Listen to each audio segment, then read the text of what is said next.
What's up, everybody? Welcome to Podcast Now. I'm Alex, and in this video, I want to talk about Evil Within 3. I want to talk about if it's a possibility that it happens, when could it happen, all of that kind of stuff, okay? Now, it's important to note a couple things with Evil Within in general. Number one, it was made by Tango Gameworks, okay? It's a Japanese company that's underneath Bethesda, and they made Evil Within 2, and they also made Ghostwire Tokyo. I should say they are making Ghostwire Tokyo, which comes out exclusively on PlayStation consoles, at least originally, when it releases this fall. Okay, it's supposed to release in October. At least that's what the date we heard a little while ago. Now, they're under Bethesda. Bethesda is now owned by Microsoft. So could Evil Within 3 have a shot at happening? Well, here's the deal. Evil Within 1 and 2, I think were amazing games. That's probably an important thing to start off now. So it's not like I'm a hater of this company, of this game, of Microsoft doing this stuff. None of that stuff. Okay, I liked Evil Within 1 and 2. I think they're actually really solid games. The issue is they did not sell well whatsoever. There is actually kind of a just a miscommunication, I guess, online. Some people saying, yeah, it sold reasonably well. Actually, there were both financial disappointments for Bethesda, okay? Actually, quite a lot of the last Bethesda titles, including Fallout 76, Wolfenstein 2, a lot of these recent games actually did not make them much money at all, okay?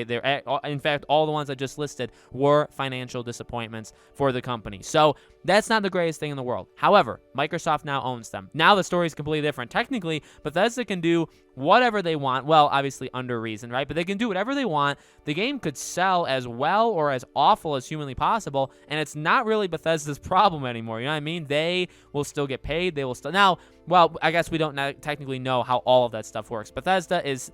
They're owned by Microsoft, but they are still kind of an independent publisher and studio, which is what kind of led people to believe they'll still do games on PlayStation, yada, yada, yada. So, I mean, maybe that's not true, but in reality, I mean, they are owned by Microsoft. Microsoft would be the ones I would assume that would be like giving them their funding, right, to be able to make all these projects. In fact, there was word that Bethesda was going to be in some financially very tough times over the next coming years. Say if this didn't happen, if they were not bought, they would have been in massive trouble. So to me, it feels like Microsoft is kind of in control over, money situation. So what does that mean? Again, well, one of the biggest issues I would have said with Evil Within was that it didn't sell well. And so for Bethesda, do you really want to make a game like that again? Would you put the money and resources in an Evil Within 3 if you know it's not going to sell well and you're in financial trouble and the game doesn't sell well and then you're in even bigger trouble? Again, though, the team that made 1 and 2, they were working on Ghostwire Tokyo, which was the PlayStation exclusive.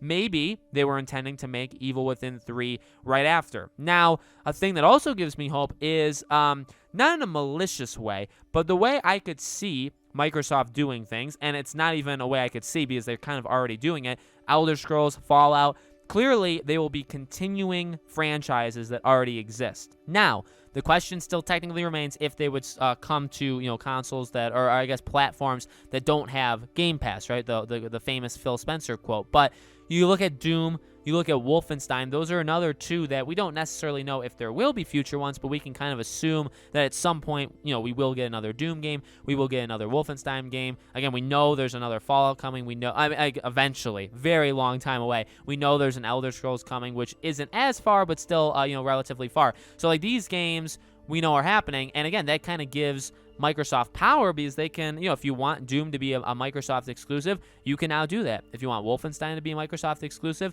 you can now do that. And again, that's up to everybody. People can have problems with that. People can love that. It doesn't really, I understand both sides. I'm okay with both sides, so you can have whatever opinion on that that you want. But the thing is, with Evil Within, that's another franchise. That's another one like Doom, like Wolfenstein. Again, these I was gonna say famous, but I guess you could say that these famous properties that do exist, that do have multiple entries, that we don't know for sure if there would ever be future ones. But if you did do future ones, you could kind of leverage it as, okay, it's an exclusive to this platform, and I think that makes sense. Evil Within 2 definitely made it possible. I mean, without even talking about the story, when I make these kinds of videos talking if there'll be a next game or sequels or, whatever, oftentimes I don't even mention the story. I kind of mention more of like the background behind it, like does it make sense for the company. We just briefly talking about the story. The story does have I guess not like set up entirely, but it does open up the possibility that there could be more games in this franchise. Okay, it leaves it well enough open-ended where they could do more. So, and again, all the stuff I've even mentioned doesn't even have to do with how they ended the last game. But I do think there was always want to make more of these. I do think that was kind of abundantly clear in the game in Evil Within 2 that there absolutely could be an Evil Within 3 if they are able to make it. You know, again, compound that now with, I would say, financial troubles being relatively put aside, you know, at least for the time being, and at least for how we could assume they're being operated. I think it makes sense. So, to me, it's not even a like, will it happen? It's more like, when will it happen, right?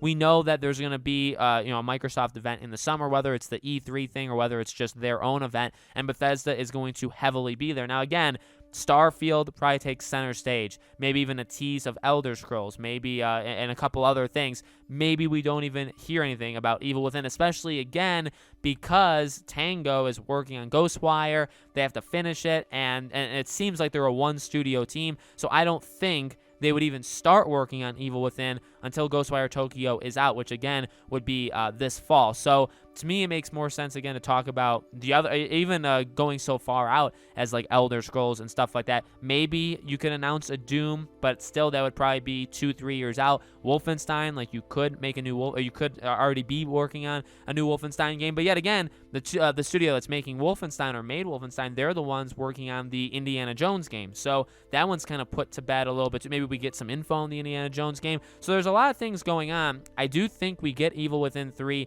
at some point. I don't think it gets announced this summer. I think it's probably something that you have to give them another year and a half, 2 years, and then you'll be able to hear. It's going to be a while. I mean, I don't think, however you want to boil it down, they have to release Ghostwire Tokyo first, and then you probably give them 3 to 4 years probably after that. So we're looking at like 2024 at the earliest, fall of 2024 at the earliest. So it's going to be a while, but I do think we will one day get Evil Within 3, okay? So let me know, guys, in the comments below, however you want to look at it. Do you think it'll happen? Do you think maybe it could happen sooner? Maybe they can make the studio like a 2-studio team because they have funding from Microsoft now. So let me know what you guys think in the comments below. As always, make sure you guys are subscribed, bell icon turned on. If you guys haven't followed me yet over on Twitter, please do. We're getting very, very close to 2,000 followers. We may have already hit it, actually, by the time you guys see this video. But if we haven't, make sure you guys, actually, either way, whether we have or haven't, make sure you guys follow me. Again, the link for that is in the description below. Thank you all so much for watching. I really do appreciate it.